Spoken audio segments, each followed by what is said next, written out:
close they are until you like look outside of this little screen.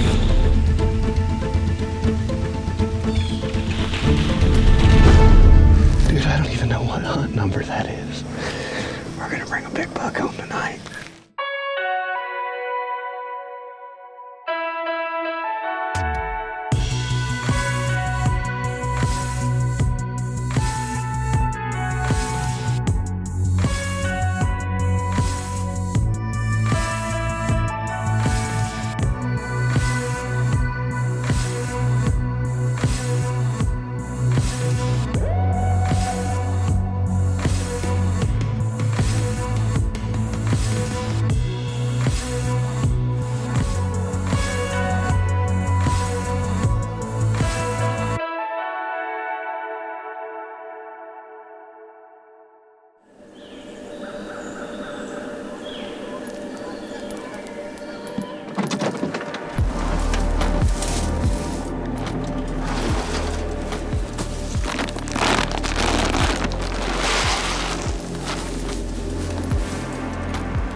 Welcome back to another week of Midwest Whitetail. It is January 11th, so we are officially done here in Iowa with the deer season.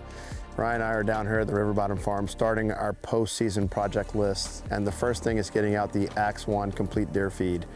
And we got 2 feeders out, filled them up with the Axe complete deer feed, got a few alfalfa bells out. And I do that for a number of reasons, but the biggest one is just the recovery. The deer recovering from a difficult and long rut. I've already filmed quite a few shed bucks out here, and the faster they can recover, the more likely they are to survive through the winter. I don't know if we're gonna have a difficult winter, but I wanna be prepared for it. The other reason is just holding deer on the property. I have a lot of feed out here. I've got a lot of standing beans. These Monster Buck forage beans did really well for me. Look at them, we're January 11th, there's still a lot of food out there. But the complete deer feed from Axe, it has all the vitamins and minerals they need to just get completely recovered. So I want to hold the deer here so we can have a good time shed hunting and also have that healthy deer herd, and it gives them a head start on the growing season. I'd also like to caution everybody about feeding just corn. I encourage everyone to just go read about that. A lot's been learned over the years. It can be pretty dangerous feeding deer just straight corn. You hear the adage of deer dying with a full belly, particularly in areas where they're not used to eating corn. So they're ruminants, they change their gut bacteria to be able to digest woody browse, and then if all of a sudden they get corn in their gut, they can't digest it, they have a full stomach, and they end up dying with a full stomach. And so, I know a lot of people do that. It's dangerous to go out there and just pour, you think you're helping them, but you're more than likely hurting them. So I encourage everybody to just educate themselves on it, do some reading, and talk to local guys, talk to your local DNR agent about some of the risk with that. The guys over at Axe Outdoors were generous enough to give us a code to share with you guys. It's MW25 for 25% off everything on their website. You can get the Axe 1 complete deer feed and the Axe Mineral. So check them out, and it ought to help you find more sheds and just have a healthier deer herd. On this week's episode, we've got a great show for you guys. We're gonna join Justin Karns as he catches up with a late muzzleloader buck. He and Drake have been longtime team members. They've grinded it out all season. They've had some really awesome encounters. They put tons of work in. They earn permission with work. They put a lot of work on their home properties, and really excited to bring this episode to you guys and showcase all the work they put in this great buck that Justin catches up with. And in the coming weeks, we're gonna join Rye. Rye had success in this very blind over this food plot here just 2 nights ago on the Tony lookalike buck. It's a great mature buck down here at the River Bottom Farm. And while Josh and I were at ATA, he and Gavin spent some time hunting down here, and he was able to catch up with a buck before season's end. And one last thing before we jump to the show, I want to remind you guys of that Redneck Convoy of Hope charity giveaway. There's 4 more days to enter, tons of great prizes, so you guys should check them out. We can't say it enough, but we really appreciate all you guys' support throughout the year. It's been a great season. We've had a lot of fun. We're already looking forward to next year. We've got 1 or 2 more episodes to go yet this year, and then we'll be turning our attention to all the off-season stuff. We've got some great bucks that have made it through the season this year, and we're really looking forward to seeing what they'll turn into next year. And we're already starting to strategize on how to make our spots better to have more success. Really hope you guys enjoy the episode.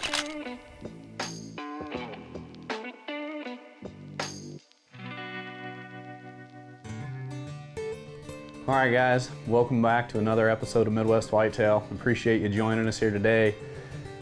And we've got a good one for you. I hope everybody had a wonderful end to their 2024 deer season, and I hope 2025 is off to a great start for you.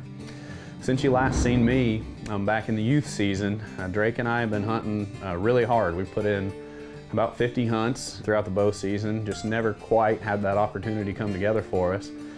But we had a lot of great hunts, spent a lot of good time together, and had made some memories we won't forget. But rewinding back to the summer, Drake and I were going really strong with our habitat business throughout various client projects, and Skip had purchased a new project farm. We spent some time there, and then as well as a ton of work on his home farm prepping for the 2024 deer season. And what I was really most excited about were some improvements that Drake and I had made on the home farm during the off season, with a main focus to make that farm hunt better during daylight hours and just increase the daylight activity overall.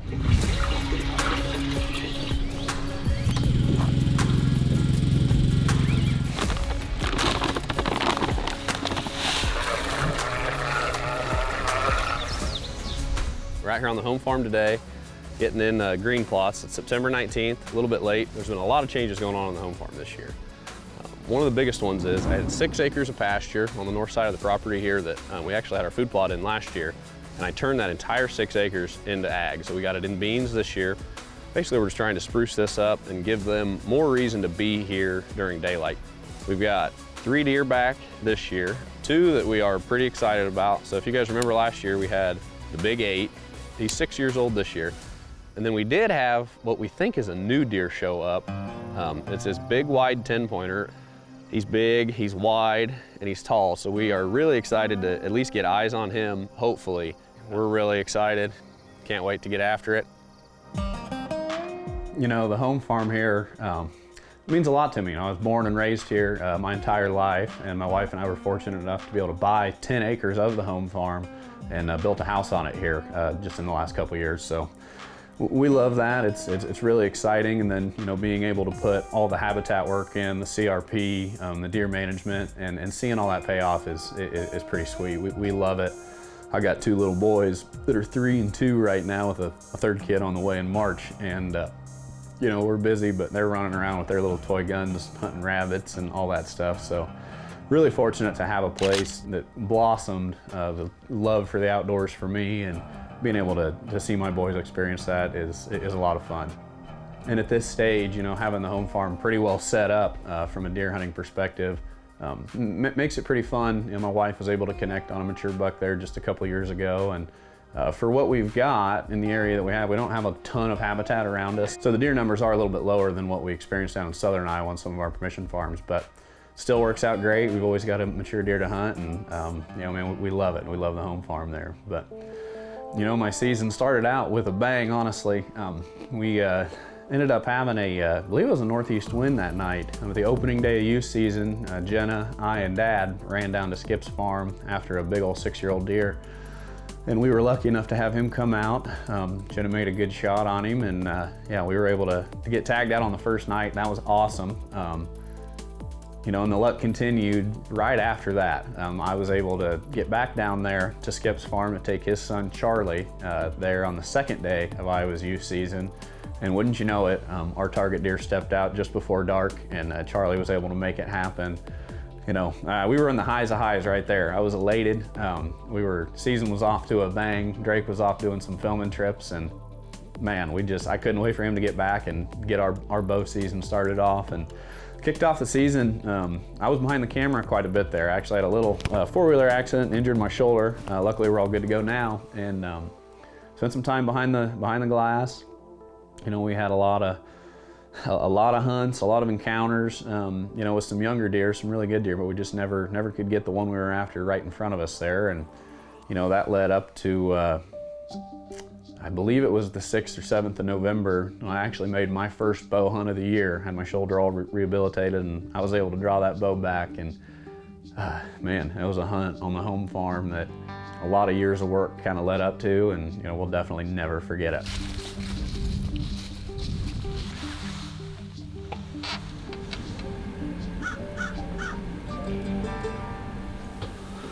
All right, guys, it is November the 6th, about 4 p.m. It's actually my first hunt of the year with a weapon in hand.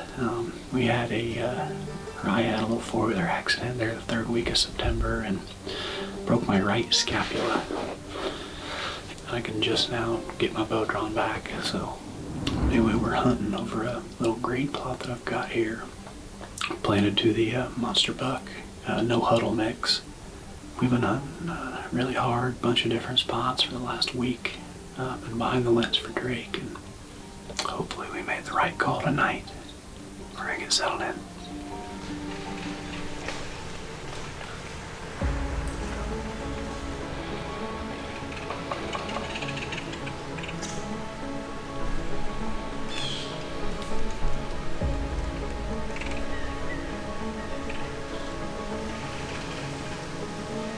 This frame is giant, like giant.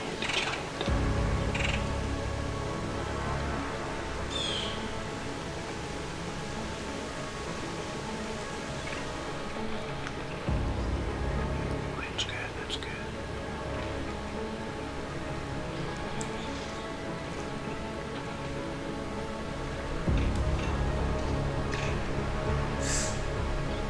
We just had a couple does pop out. Our big 4-year-old just started kind of chasing her around a little bit. Not gonna be able to move at all here. Looks like we're gonna be in for at least a little bit of a show.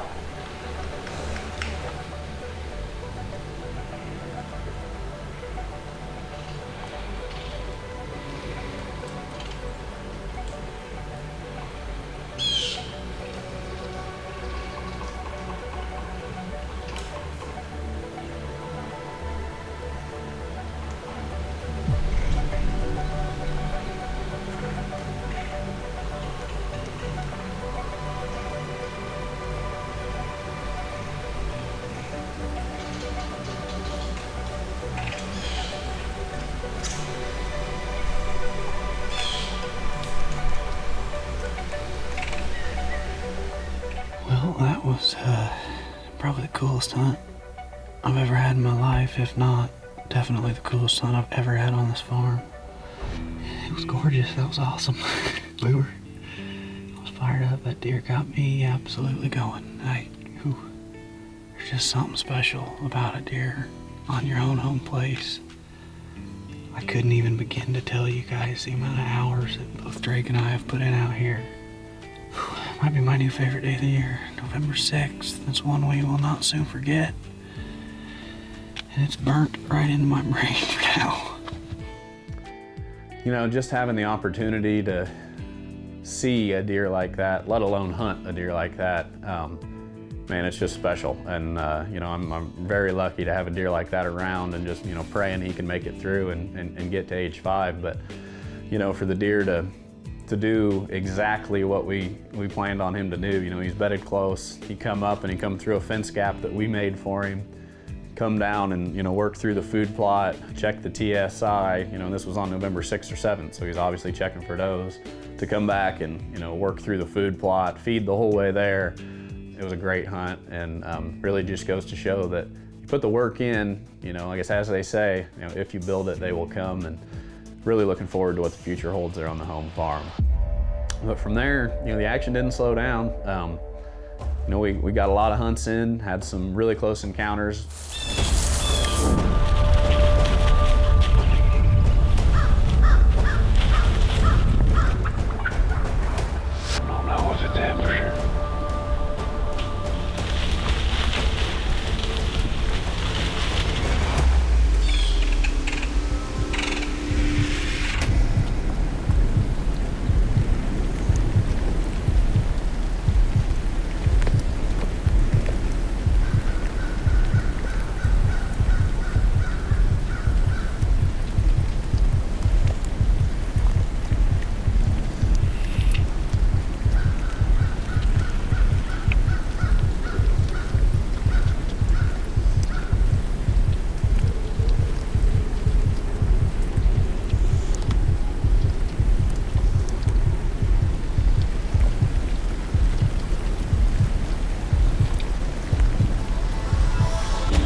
this year.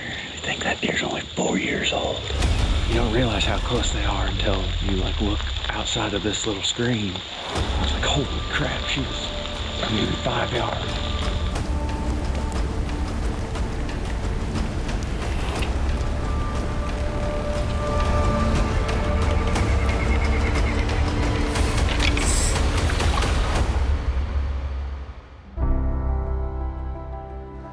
You know, we couldn't get that buck we were after right there in front of us.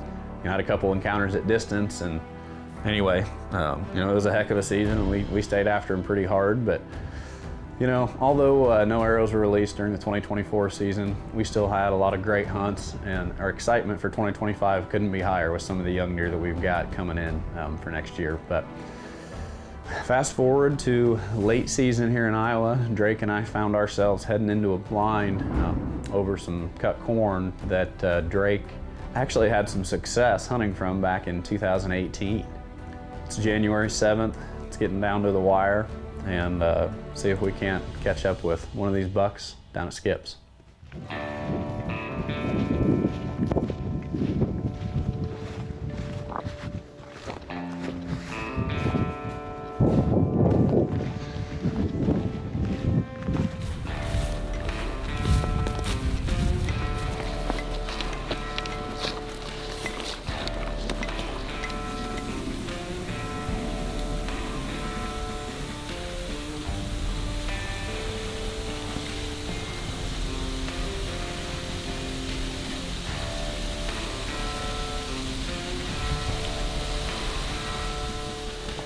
It is January 7th. We had a northwest wind tonight, and it's about our last chance to try for that big 9-pointer that's blind in his right eye.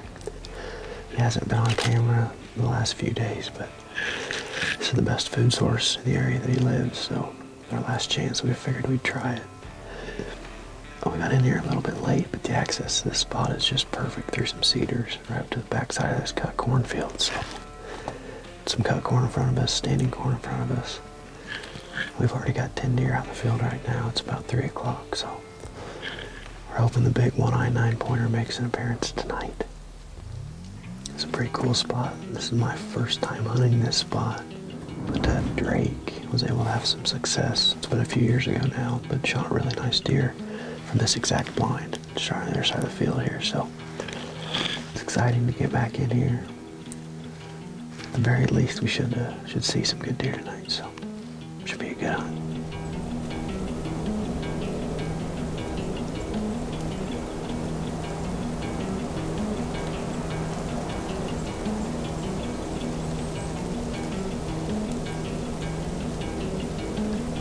Oh, hey, there's a big deer.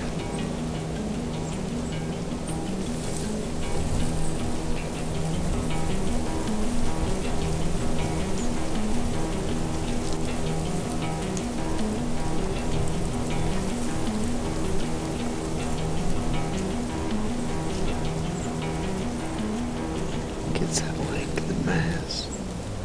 Over the next 2 years, man, he is gonna be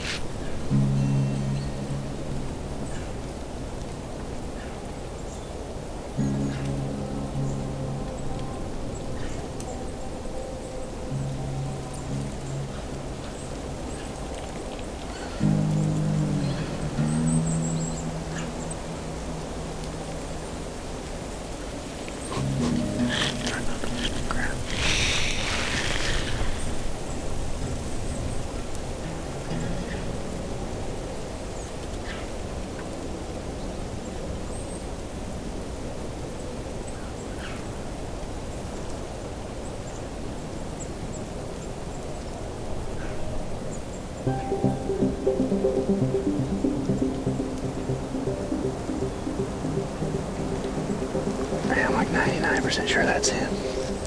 We'll see when he gets in here a little closer.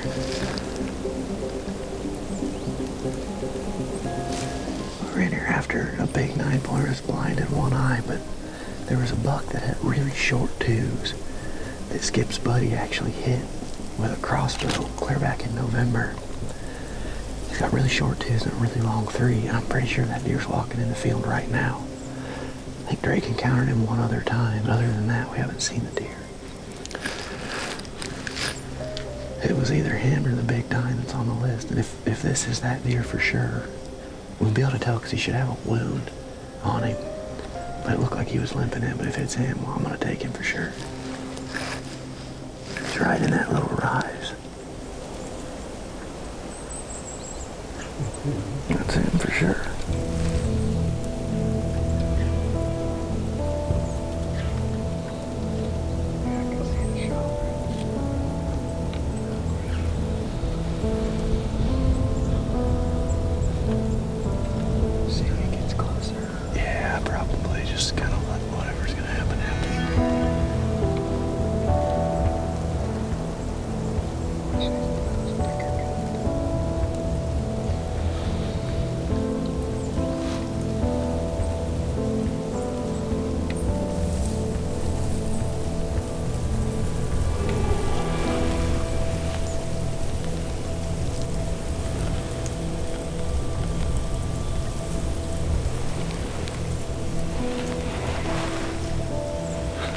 Like him, does he?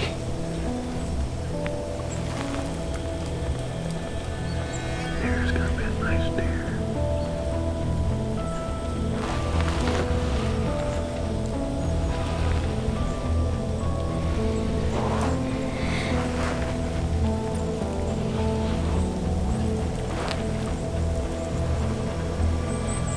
This is the distance I like.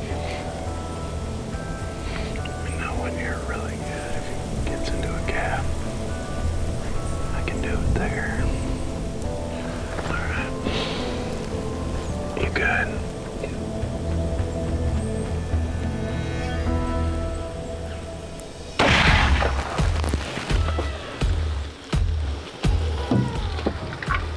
There he goes, there he goes. Okay, he's losing it there. He went over here to the right. He ran out the back. He ran out the back to the right. He went to the pond. Went right in between them cedars, 100%. He was hit really, really, really hard. Holy goodness gracious. Dude, I don't even know what hunt number that is. But holy good Lord, man, that's a lot of hunts. Man, that is... Whew, golly. I went to squeeze it, and I literally stopped myself. I was like, it's been like 50 hunts for this moment. Just slow down. I buried it on him. Shot felt perfect. He left the field, and man, that one feels good right there. Holy cow. It's been a heck of a season. Drake and I have been just pounding it. Man, I'm starting, the shakes are setting. About every time before we leave, we meet at my house. I got two little boys, and where's the big buck? Go get a big buck is what they tell us every time. Well, we're gonna bring a big buck home tonight. That's a 5 or 6 year old deer. That's what it's about, man. I mean, all year grinding, and then we do a ton of work on this farm. Doing the habitat is what really gets us going. We love the habitat side of it, and then being able to participate in the deer side of it as well on a farm where we've done so much habitat work is it's special. We enjoy it. It is a ton of fun. Just can't say how much we appreciate Skip enough. It's, man, that's awesome. We're gonna go get geared up and go look for him here soon. Bleeding on both sides. Got drips on that side of the trail and this side.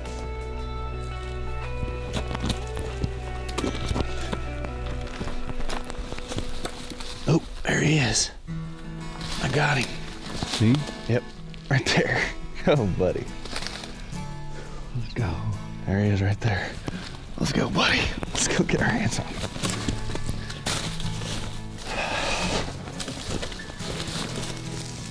Oh, yeah. God, his beans are longer than he looks. Look at that head on him. God. First photos we had of this, well, first photos that I saw this deer this year, just absolute tank. I mean, his body was, you couldn't miss him if he came out in the field, just giant. And he got shot. I'm sure we can tell, where we could see it when he was out there in the field. He came right into 45 yards and he made it easy on us tonight. It was perfect. This is a deer He's at least 5 or 6. Got these little short G2s here, and just a perfect deer, perfect mature deer to take out of this place. Get out of this area, especially with that 5-year-old that we seen first tonight. Man, that deer's gonna be a giant. Look at that 3. Thank you, Mr. Buck. God, I just couldn't put a better shot on him either. Look at that. Your muzzleloader deer's bleeding out of both sides, you know it's good.